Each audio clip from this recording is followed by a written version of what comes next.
सम्मानीय अध्यक्ष महोदय, राष्ट्रिय सभामा विनियोजन विधेयक 2080 अन्तर्गत परराष्ट्र मन्त्रालय एवं मातहतका निकायहरूको लागि विनियोजन गरिएको बजेट तथा कार्यक्रम उपर भएको छलफलको क्रममा माननीय सदस्यहरूले उठाउनुभएका विभिन्न विषयहरू तथा राख्नुभएका जिज्ञासाहरूका सन्दर्भमा आफ्नो धारणा राख्न चाहन्छु। यो सम्मानित सदनमा माननीय विमला पौडेल राई, माननीय जितेन्द्र देव र माननीय रमेशजङ रायमाझीले परराष्ट्र मन्त्रालयका सन्दर्भमा पनि गम्भीर किसिमले विभिन्न मुद्दाहरू चाहिँ उठाउनु भएको थियो। उहाँहरूलाई यसमा भाग लिनु भएकोमा म आफ्नो तर्फबाट हार्दिक धन्यवाद दिन चाहन्छु।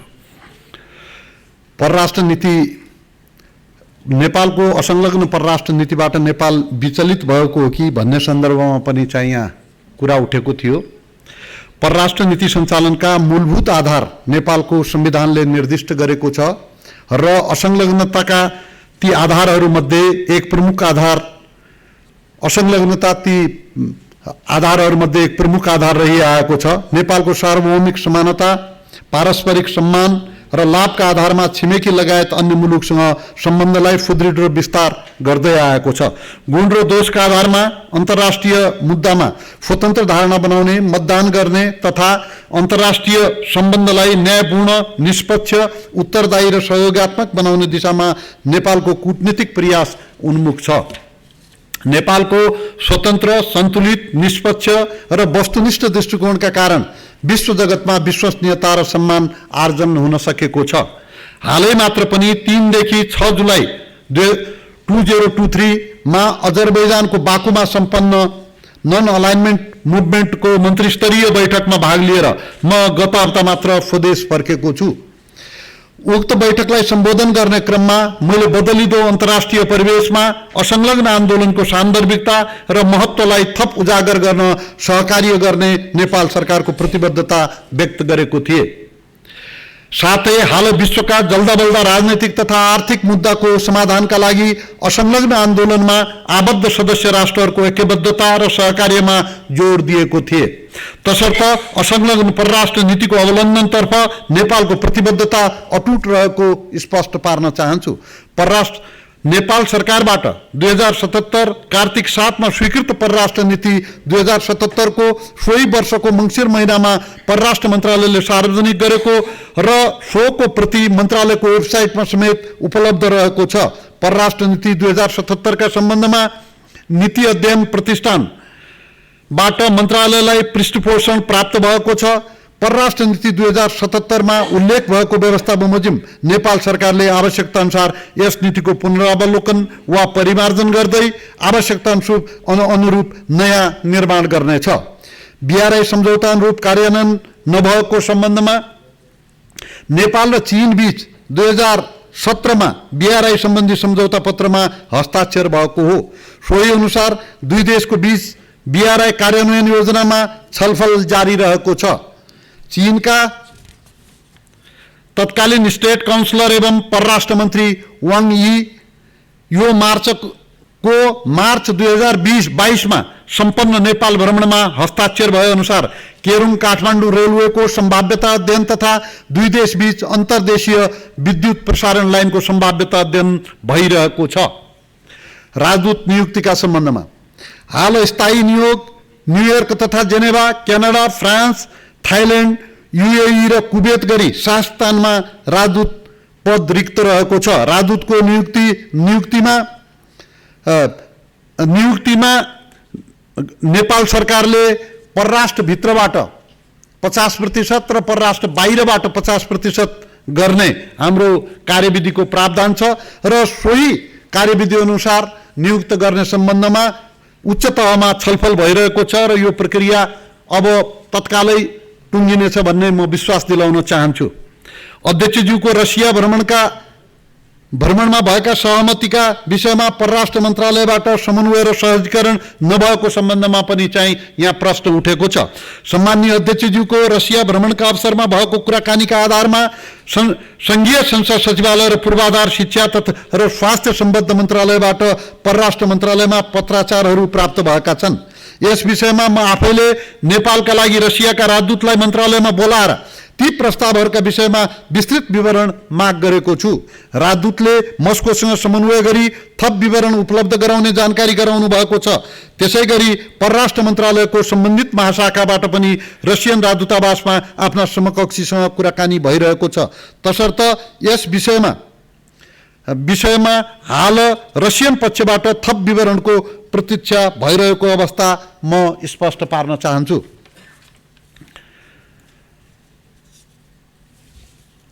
नेपाली नियोगको सेवा प्रवाह सम्बन्धमा विदेशमा रहेका नेपालीहरूको हक हित र सुरक्षाप्रति संवेदनशील हुनेतर्फ नेपाली राजदूत तथा नियोग प्रमुखहरूलाई अभिमुखीकरण गरिएको छ।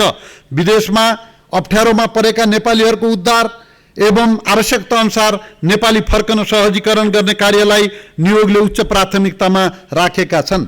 विदेशमा रहेका नेपालीहरूको हकहितको सुरक्षा गर्न र आवश्यक सहयोग उपलब्ध गराउन विदेश स्थित नेपाली नियोगहरूको भूमिकालाई थप प्रभावकारी बनाउन परराष्ट्र मन्त्रालय प्रतिबद्ध रहेको छ। केही नियोगहरूमा अन्य टेलिफोन सेवाका अतिरिक्त हटलाइन सेवा सञ्चालनमा ल्याइएको छ। यसलाई क्रमशः साधन स्रोत सम्पन्न तुल्याउँदै विस्तार गर्दै लगिनेछ। यसका अलावा नियोगहरूले वेबसाइट दूतावासबाट समय समयमा जारी हुने तथा फेसबुक पेज जस्ता सामाजिक सञ्जाल मार्फत सम्पर्कको व्यवस्था मिलाइएका छन्। नियोगहरूलाई नेपाली नागरिकको समस्या सम्बोधनका लागि आवश्यक जनशक्ति तथा साधन स्रोत सम्पन्न तुल्याउने कार्यलाई प्राथमिकतामा राखिएको छ। तर माननीय सांसदज्यूहरू, संसार चाहिँ विभिन्न टाइम जोनमा बाँडिएको छ। कहिलेकाहीँ चाहिँ हामीले फोन गर्ने ठाउँमा रात परेको हुन्छ, कहिले बिहान हुन्छ, कहिले फुतिराख्या हुन्छ। सीमित मान्छे मात्रै हाम्रो ती देशको राजदूतामा काम गरिरहेको अवस्था हुन्छ। यस्तो अवस्थामा कहिलेकाहीँ चाहिँ त्यहाँको टाइम जोन अनुसार यहाँबाट चाहिँ फोन गयो भने सजिलो हुन्छ। उनलाई त हामी 24 घण्टा सेवा उपलब्ध गराउने प्रयासमा छौँ, त्यसको लागि निर्देशन दिइएको छ। तर मान्छेहरूको सीमितताले, हामीसँग चाहिँ जनशक्तिको सीमितताले केही समस्याहरू रहेको कुरा म स्पष्ट गर्न चाहन्छु। यसको सँगसँगै माननीय सांसदहरूले सम्मानित सदनमा व्यक्त गर्नुभएका विचारहरूलाई सरकारले मार्गनिर्देशनका रूपमा लिँदै आएको कुरा स्पष्ट गर्न चाहन्छु।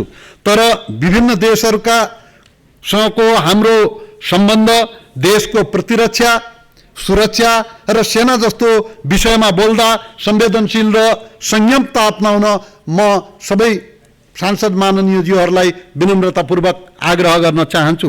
असंलग्न परराष्ट्र नीतिको विषय नेपालका लागि धेरै लामो समयदेखि अभ्यास हुँदै आएको विषय हो। त्यसकारण असंलग्न परराष्ट्र नीति नेपालले अपनाउँदै आएको छ, यो कुरा म पुनः स्पष्ट गर्न चाहन्छु। र यसको सँगसँगै हाम्रो सबै देशसँग सुमधुर सम्बन्ध रहेको कुरा पनि म स्पष्ट गर्न चाहन्छु। नेपाली सेना युनाइटेड संयुक्त राष्ट्र संघको मिसन अन्तर्गत विश्वमा शान्ति स्थापनाका लागि निरन्तर क्रियाशील रहेको कुरा पनि म स्पष्ट गर्न चाहन्छु। र नेपालको सेना देशको प्रतिरक्षा गर्न सक्षम र समर्पित भएको कुरा पनि म स्पष्ट गर्न चाहन्छु। आर्थिक कूटनीतिमा प्रभावकारिताका सन्दर्भमा आर्थिक कूटनीतिको सञ्चालनद्वारा मुलुकको सामाजिक आर्थिक विकासमा योगदान पुर्याउने, आर्थिक रूपान्तरण र जनताको समृद्धिका लागि पारस्परिक हित र लाभका आधारमा छिमेकी लगायत विश्वका सबै मित्र राष्ट्रहरूसँगको मैत्रीपूर्ण सम्बन्धलाई थप सुदृढ बनाउने, आपसी सहयोगका क्षेत्रहरू विस्तार गरी सहकार्यलाई बढावा दिने, भूपरिवेष्टित देशको अधिकार सुनिश्चित गर्ने दिशामा वर्तमान सरकारको कूटनैतिक प्रयास उन्मुख छ। नेपालको परराष्ट्र नीति, वार्षिक नीति तथा कार्यक्रम र बजेट मार्फत अभिव्यक्त राष्ट्रिय विकासका उद्देश्यहरू हासिलका लागि सबल र प्रभावकारी आर्थिक कूटनीतिको सञ्चालन सरकारको प्रमुख प्राथमिकता हो। यस विषयलाई आत्मसात गरी मन्त्रालय र नियोगबाट सञ्चालित हुने आर्थिक कूटनीतिका कार्यक्रमलाई थप प्रभावकारी बनाउने प्रयास भइरहेको छ। यस्ता कार्यक्रमहरूमा आर्थिक कूटनीतिसँग सम्बन्धित विषयगत निकाय, निजी क्षेत्र र गैर आवासीय नेपालीहरूसँगको समन्वय र सहकार्यलाई थप मजबुत र प्रभावकारी बनाइएको छ। पर्यटन, निर्यात र लगानीका क्षेत्रमा विभिन्न प्रदेशमा रहेको सम्भावना र क्षमता पहिचान गर्ने प्रयास गरिएको छ। आर्थिक कूटनीतिका कार्यक्रमहरूलाई नेपाल सरकारको व्यापार घाटा न्यूनीकरण योजनासँग समेत तादात्म्य हुने गरी तथा समग्र आर्थिक सामाजिक विकासमा टेवा पुग्ने गरी अगाडि बढाउने गरी समन्वयात्मक ढङ्गले कार्यहरू भइरहेका छन्।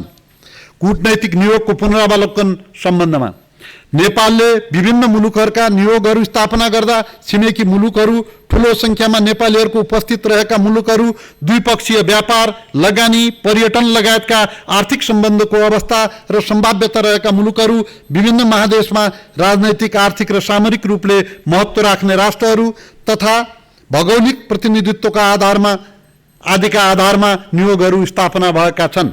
परराष्ट्र नीति सम्बन्धमा विभिन्न समयमा गठन भएका उच्च स्तरीय कार्यदलहरूबाट गरिएका अध्ययनबाट प्राप्त सुझावलाई क्रमशः कार्यान्वयन गर्दै लगिएको छ। समावेशिताको विषय नेपाल सरकारले लिएको समावेशिताको नीतिका फलस्वरूप परराष्ट्र मन्त्रालयको जनशक्ति पनि क्रमशः समावेशी हुँदै गएको छ। भविष्यमा परराष्ट्र मन्त्रालयबाट गठन हुने कार्यदल, समिति तथा संवैधानिक नियुक्तिहरूमा समावेशिता देखिने गरी लागू हुँदै जानेछन्। विदेशमा मृत्यु भएका सब व्यवस्थापनको सम्बन्धमा श्रम मन्त्रालयको सन्दर्भ नेपालीहरूको विदेशमा विविध कारणले हुने मृत्युको सम्बन्धमा उक्त मुलुकको कानुन बमोजिम प्रहरी अनुसन्धान तथा न्यायिक निरूपणमा केही समय लाग्ने भएकोले नेपाली नियोगले सब तत्काल पठाउने अवस्था नहुन सक्दछ। अन्यथा नियोगहरूबाट यस प्रकारका सेवा 24 घण्टा प्राप्त हुन सक्ने गरी व्यवस्था मिलाइएको छ। नियोगमा निजी जिन्सी सामान धुल्याउने सन्दर्भमा नेपालको सन्दर्भमा यद्यपि लागू हुने कतिपय पुराना ऐन कानुनहरू विदेश स्थित नेपाली नियोगहरूको काम कारबाहीका हकमा लागू हुन नसक्ने तथ्यलाई विचार गरी पुराना ऐन कानुनलाई क्रमशः परिमार्जन गर्दै लगिएको छ। गत वर्ष जारी भएको विदेश स्थित नेपाली नियोगको कार्यविधि 2079 ले विदेश स्थित नेपाली नियोगहरूलाई पुराना सामान धुल्याउने तथा खरिद प्रक्रियामा समेत केही सहज भएको छ। पासपोर्ट छपाईका सम्बन्धमा विदेश जाने नेपालीहरूको संख्या दिनानुदिन बढिरहेसँगै राजधानीको मागमा निरन्तर वृद्धि भएको छ। हालको नेपाल सरकारको निर्णय बमोजिम तत्काल राजधानी सेवाको निरन्तरता सुनिश्चित गरिएको छ। राजधानी पुस्तिका अभाव हुन नदिन आगामी कम्तीमा 5 वर्षसम्म माग सम्बोधन हुने गरी कम्पिटिटिभ बिडिङ मार्फत खरिद प्रक्रिया अगाडि बढाउने तयारी गरिएको छ। अन्त्यमा माननीय सदस्यज्यूहरूबाट प्राप्त रचनात्मक सुझावका लागि हार्दिक आभार प्रकट गर्दै बजेट कटौतीको प्रस्ताव राख्नुहुने माननीय सदस्यहरूलाई आफ्नो प्रस्ताव फिर्ता लिन आग्रह गर्दै म आफ्नो भनाइ समाप्त गर्न चाहन्छु। धन्यवाद। जय नेपाल।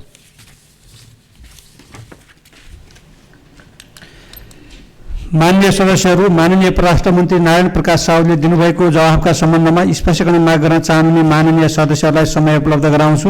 विनियोजन विधेयक अन्तर्गत सम्बन्धित मन्त्रालयको विनियोजन शीर्षकहरूमाथिको छलफलमा भाग लिनुभएका माननीय सदस्यले मात्र स्पष्टीकरण माग गर्न पाउनुहुने बेहोरा जानकारी गराउँछु।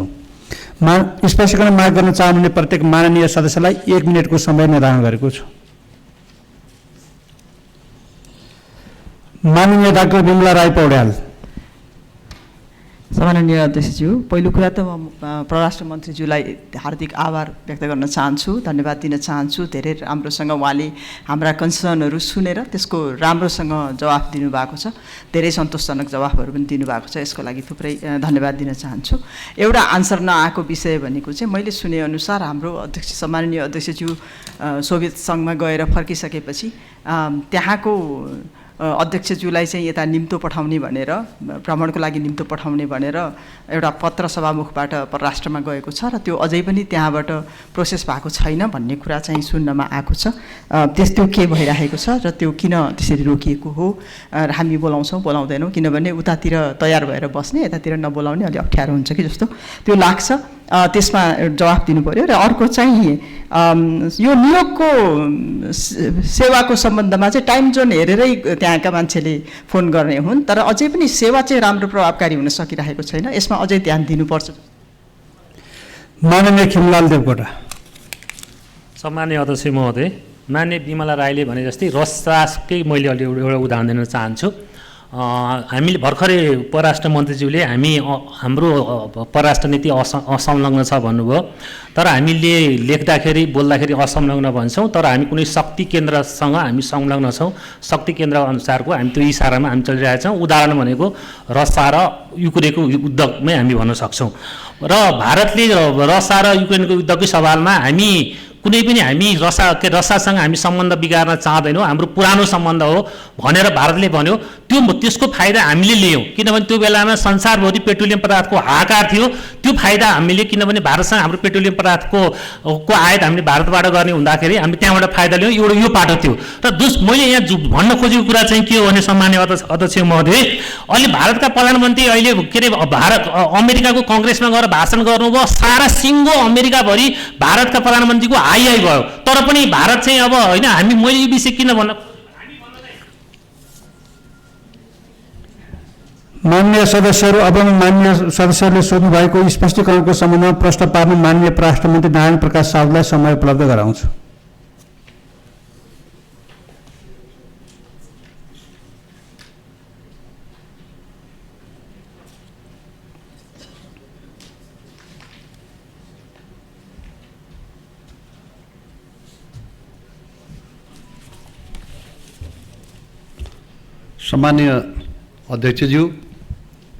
सम्मान्य अध्यक्षज्यूको रसिया भ्रमणको बारेमा मैले उल्लेख गरिसकेको छु। सम्मान्य अध्यक्षज्यूले रसिया भ्रमणको सिलसिलामा त्यहाँका सभामुखलाई आमन्त्रण गर्नुभएको छ र उहाँले नेपाल भ्रमणको बारेमा चाहिँ तिथिमिति तोक्ने बारेमा पत्राचार पनि भएको छ। त्यो सरकारको कन्सिडरेसनभित्र, छलफलभित्र, गृह कार्यभित्र रहेको हुनाले त्यो कुरा सरकारले चाहिँ आवश्यकताअनुसार अगाडि बढाउने कुरा म स्पष्ट गर्न चाहन्छु। र